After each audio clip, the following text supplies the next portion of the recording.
BA प्रथम वर्ष के सभी विद्यार्थियों का स्वागत। अलंकारों का ही प्रकरण पूर्व से चला हुआ है। अलंकारों के इस प्रकरण में आज हम व्यतिरेक अलंकार को पढ़ेंगे। व्यतिरेक अलंकार का लक्षण या परिभाषा। उपमानाद यद अन्यस्य व्यतिरेक स एव स। किसको कहेंगे हम व्यतिरेक? उपमानात, ये किसका है? पंचमी का एक वचन है।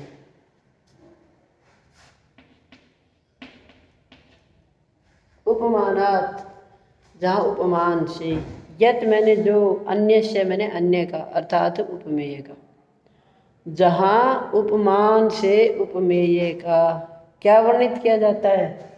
व्यतिरेक। व्यतिरेक कहते आधिक्य को, अधिकता को। जहाँ उपमान से उपमेय की अधिकता का वर्णन किया जाए, स मैंने वह व्यतिरेक एव, उसको क्या कहेंगे? उसको व्यतिरेक अलंकार कहा जाता है। उपमानात, जहाँ उपमान से, अन्य मैंने दूसरे का, दूसरे का अभिप्राय यहाँ पर उपमेय का। जहाँ उपमान से उपमेय का आधिक्य, अधिक वर्णन किया जाए, जहाँ उपमेय से जहाँ उपमान से उपमेय का आधिक्य वर्णित हो, उसे व्यतिरेक अलंकार कहा जाता है। भिन्न भिन्न आचार्यों की इस संबंध में भिन्न भिन्न मत हैं।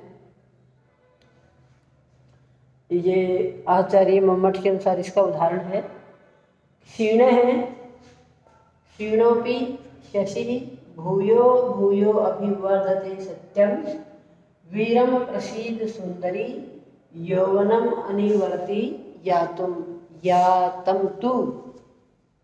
क्या कहा उन्होंने? कि हे सुंदरी,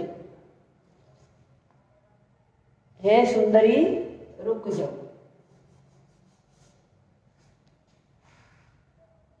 यहाँ उपमान से उपमेय की अधिकता का वर्णन कैसे? कोई नायक नायिका को कहता है कि सुंदरी है सुंदरी, वीरम रुक जाओ, अर्थात बहुत ज़्यादा क्रोध मत करो, बहुत ज़्यादा गुस्सा मत करो, प्रसीद क्या हो जाओ, प्रसन्न हो जाओ। क्रोध करना छोड़ दो और प्रसन्न हो जाओ। कैसे? यौवनम अनिवर्ति यातुम। तो यौवनम युवावस्था, ये जो युवावस्था है, ये यातम अगर चली गई तो अनिवर्ति क्या वापस लौट के नहीं आती, अर्थात यौवन क्या स्थिर नहीं है। कैसे? उपमा दी कि ये समय है, समय रहते ही आप इस प्रकार का क्रोध मत करो, मान जाओ। कैसे? यौवनम यातम, अगर ये युवावस्था चली गई, क्योंकि ये शरीर के धर्म है, कुमारावस्था, युवावस्था और जरावस्था, और ये समय समय के अनुसार परिवर्तित होती रहती हैं। तभी नायक ने कहा कि ये जो युवावस्था ये चली जाएगी, ये वापस लौट करके नहीं आएगी, इसलिए आप मान जाओ।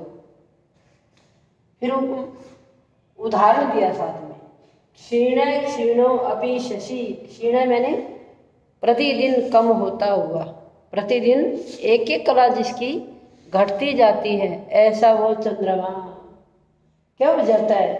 भूयो भूयो अभिवर्धते, बार बार फिर बढ़ता जाता है। सत्यम, ये क्या है? सच्चाई। जिस प्रकार से चंद्रमा की कलाएं एक एक करके घटती जाती है, ठीक इसी प्रकार से वो चंद्रमा की कलाएं क्या एक एक करके बढ़ती भी जाती है। वो चीज़ें तो ये है कि घट जाएगी और कभी बढ़ जाएगी, अर्थात घट गई तो ऐसा नहीं है कि फिर वापस चंद्रमा की कलाएं बढ़ेंगी नहीं,